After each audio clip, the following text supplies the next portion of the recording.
네, 이번 시간에는 생식과 유전이라고 하는 단원 중에서 세포 분열에 대한 이야기를 합니다. 세포 분열. 우리가 이제 세포가 분열을 할 수밖에 없는 이유에 대한 이야기를 좀 하고요. 그리고 염색체에 대한 이야기 쭉 하도록 하겠습니다. 일단은 우리 몸에는 세포가 굉장히 많은데요. 약 60조 개 정도. 우리 몸에. 그래서 어마어마한 세포의 개수가 있고요. 그리고 이 세포 분열이라고 하는 것도 약 1초에 380만 개 정도 계속 지속적으로 교체를 지금 하고 있는 그런 상황이라고 보면 되겠습니다. 그래서 우리가 사실 세포라고 하는 게 뭐 생식세포 두 개, 여기서 두 개가 말하는 두 개는 정자와 난자겠죠. 이 사람으로 따졌을 때는. 이 두 개가 결합을 해가지고 수정란이라고 하는 것을 만드는데, 사실상 완전한 세포는 여기가 완전한 세포죠. 그래서 이거 한 개로부터 시작을 한 건데요. 이 사람이라고 하는 게 만들어지는데, 이 세포 분열을 어마어마하게 많이 할 수밖에 없다라고 하는 것이고요. 그러면은 이 세포 분열이 왜 일어나느냐라고 하는 것에 대한 이야기를 배울 수밖에 없겠죠. 그래서 일단은 세포 분열이 뭐냐, 이거부터 이야기를 해야 되겠죠. 뭐, 심플하게 세포 한 개가 뭐가 되는 과정이에요? 두 개가 되는 과정이죠. 두 개가. 그래서 이때 이 한 개에서 두 개로 되는 과정은 복제가 일어나요. 그러니까 복사한다라고 생각을 하면 돼. 고스란히 그대로. 세포 한 개를 고스란히 두 개로. 이렇게 생각을 하면 되겠고요. 그리고 이렇게 세포가 분열이 일어나요. 분열. 예, 분열이 일어나면 이제 이것 때문에 일어나는 일이 결국은 세포의 개수가 증가를 하겠죠. 늘어나겠지. 음. 세포의 개수가 증가를 하면서 결국은 뭐가 일어나냐면은 생장이라고 하는 과정이 일어나요. 생장. 그리고 이 생장이라고 하는 것은 이제 몸집이 커지는, 네, 이런 겁니다.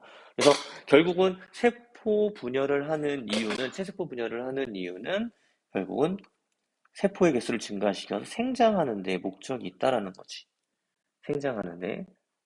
생장하는 데 목적이 있습니다. 그러면 이 세포 분열이 왜 그러면 일어나야 되고 필요할 수밖에 없냐? 필요한 이유가 있겠죠. 그러려면은 이제 세포에 대한 이야기를 이제 다시 할 수밖에 없는데요. 네. 세포라고 하는 것. 이 세포라고 하는 것은 왜 존재를 할 수밖에 없느냐? 결국은 우리의 생명 활동에 필요하다라는 거지. 생명 활동이 필요한데요. 그래서 이 세포라고 하는 것이 결국 생명 활동에 필요한 물질을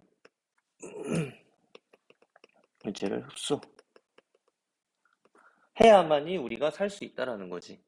그리고 또한 흡수를 했어요. 그러면은 이것 때문에 생기는 노폐물들이 생길 수 있겠죠. 노폐물. 네. 노폐물은 내보내야 될 거 아니에요. 그래서 이 세포가 필요한 이유는 결국은 생명 활동에 필요한 물질을 흡수하면서 결국은 이걸 가지고 뭐를 만들어내냐면은 우리 활동에 필요한 에너지를 만들어내요. 그리고 이 에너지를 만들어내면서 필요 없는 물질들을 내보내는, 네, 이런 일들을 계속 한다라는 거예요, 이 세포는. 그러려면은 이것들을 우리가 뭐라고 하냐면은 물질 교환이라고 이야기를 하거든요. 결국은 세포라고 하는 것은 물질 교환이 활발하게 일어나야 우리가 살아가는데 큰 도움이 된다라는 거지. 그러면 물질 교환이 잘 일어나려면은 어떤 것들을 해야 되느냐라는 거예요. 우리 몸에서는. 그래서 이 물질 교환이 잘 일어나게 하려면은 결국은 세포가 커지는 것도 물론 중요하지만 커지는 것보다는 일정 부분은 커져야 되겠죠. 근데 계속 무작정 커지는 것보다 뭐가 더 유리하냐면은 세포의 분열을 통해서 개수 늘리기가 좀 더 유리하다. 어. 결국은 개수를 늘리는 게 훨씬 유리하다라는 거예요.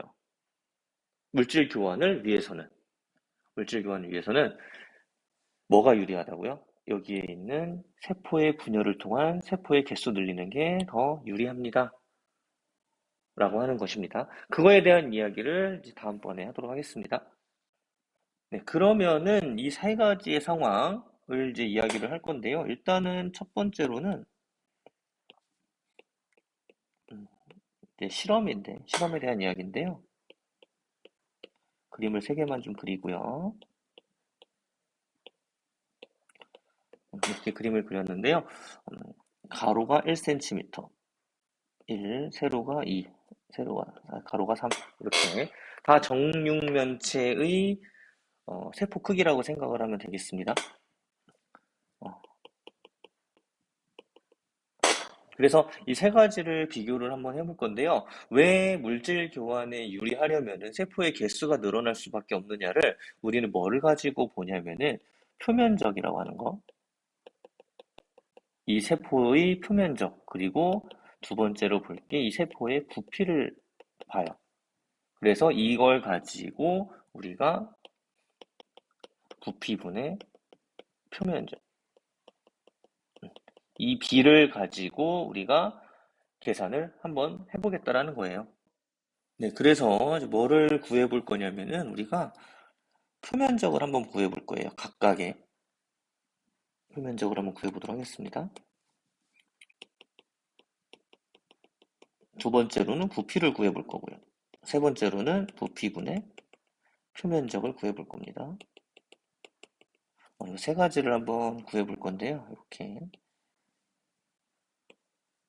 식으로 한 변의 길이는 1, 2, 3이죠. 그러면 한번 표면적을 한번 구해볼 건데 표면적 어떻게 구합니까? 표면적. 표면적 어떻게 구해요? 정육면체잖아요. 이거 정육면체라고 그랬어요. 얘가 정육면체. 정육면체는 마치 이제 주사위랑 똑같죠. 주사위의 면은 몇 개가 있는 거예요. 여기에 적혀 있는데 여섯 면이 있는 거잖아. 6면이잖아요. 게다가 정자가 똑같다는 얘기야. 여섯 면이 똑같다는 얘기죠. 그러면은 한 면의 면적을 구해. 1 곱하기 여기도 1이고. 그러면은 1이죠. 한 면의 면적은. 그러면 한 면의 면적이 1인데 몇 개 면이 있다고? 6이 있죠. 그러면 6이네. 두 번째 거. 한 면이 표면적이 4. 그렇죠? 그리고 6개니까 24. 세 번째 거. 3 곱하기 3, 9 곱하기 6이니까 54. 이렇게 되겠죠. 표면적이 이렇게 된다는 얘기예요. 그럼 부피는 어떻게 구해요? 부피는 가로, 세로 높이죠. 가로, 세로 높이. 그러면은 1 곱하기 1 곱하기 1은 1이네. 얘는 2 곱하기 2 곱하기 2는 8. 얘는 3 곱하기 3 곱하기 3이니까 27. 이렇게 되겠네요. 여기가 3, 여기가 2, 여기가 1. 정리명체라고 했는데 혹시 몰라 다시 한번 표시를 했습니다. 그러면은 한번 구해보죠. 부피분의 표면적 얼마입니까? 1분의 6이니까 6. 얘는 8분의 24니까 3. 얘는 27분의 54니까 2. 이렇게 되죠. 이 값이 그러면 어떤 의미가 있느냐라고 하는 거예요. 네, 우리가 이제 어떤 영양소나 아니면 어떤 물질이 있을 때 세포가 흡수를 해야 되고 또는 방출을 해야 될 거 아니에요. 그래서 흡수하는 것만 일단은 보도록 하겠습니다. 흡수를 하는데 어떤 게 흡수하기 쉽게 있느냐 이거죠. 요거하고 요거 중에 흡수하는 게 뭐가 더 쉽겠느냐라고 하는 겁니다. 그래서 만약에 어떤 영양소가 다 이게 똑같이 투입이 되는데 모든 영역에 세포의 모든 곳에 이 영양소가 똑같이 흡수가 된다라고 한번 생각을 해보자라는 거죠. 그러면 어떤 게 제일 오래 걸리겠냐는 거지. 모두가 다 흡수가 될 때. 당연히 흡수되는 정도는 어디가 제일 클 거냐면은 이쪽이 흡수가 제일 잘 될 거라는 거지. 모든 세포가 다 흡수가 될 때. 네, 이 이야기를 다시 한번 해보면은 일단은 요런 크기 다시 한번 그려보고요. 그리고 큰 거 한번 그려봅니다. 이렇게. 여기 가운데까지 흡수가 되려고 해요. 가운데까지 흡수가 되려고 하는데 똑같은 상황에서 영양소가 여기 시작점이 여기였는데 가운데까지 오는데 요 정도밖에 안 걸리는데 여기에서 가운데까지 오려면 요 정도까지 걸려. 길이만 봐도 어디가 더 짧은 거예요. 여기가 더 짧잖아. 여기가 더 길고. 그렇다는 이야기는 흡수하는데 세포가 큰 것은 별로 도움이 안 된다는 거지. 그러니까 부피만 커져서는 별로 도움이 안 돼요. 그래서 어떤 일을 우리가 하냐면은 이거를 늘리는 일을 하는 거예요. 요거. 표면적으로 늘려. 그렇다라는 거는 이제 비교를 하는 겁니다. 얘를 한번 쪼개볼게요. 얘가 뭐냐면 얘를 한번 쪼개볼게요. 내등분을 해서 한번 쪼개보도록 하겠습니다. 이렇게 쪼개고요. 이렇게 쪼갤 거예요. 그럼 몇 등분이 나오나요? 4등분 나오잖아요. 그쵸? 그러면은 얘는 요렇게 생긴 조그만한 게 하나, 둘, 셋, 네 개. 근데 얘랑 얘랑 똑같이 된다라고. 부피는 똑같아요. 부피는 똑같은데 뭐가 유리해졌는지를 한번 보자는 거죠. 뭐가 유리해졌냐면요. 색깔이죠. 여기에 지금 색칠한 색깔, 요 면적, 요 면적, 요 면적, 요 뒤편에 3개, 3개 해서 총 6개의 면이 이제 영양분, 물질들이랑 접촉을 하고 물질 교환을 하는데 얘 같은 경우는 여기 6개, 여기도 6개, 여기도 6개, 여기도 6개. 총 24군데에서 물질의 접촉이 일어나고 그것 때문에 물질 교환이 일어나고 그러면서 물질 교환이 더 빠르게 일어난다는 거지. 이거 하나보다. 위에 거 하나보다 아래 거 4개가 물질과의 접촉도 더 많이 일어나고 그러면서 물질 교환이 더 빠르게 일어난다는 거야. 그래서 이거를 우리가 늘리려는 일을 한다라는 겁니다. 세포는. 그래서 이거를 늘리기 위해서 하는 일이 결국은 방금 이야기했던 세포 분열인 거죠.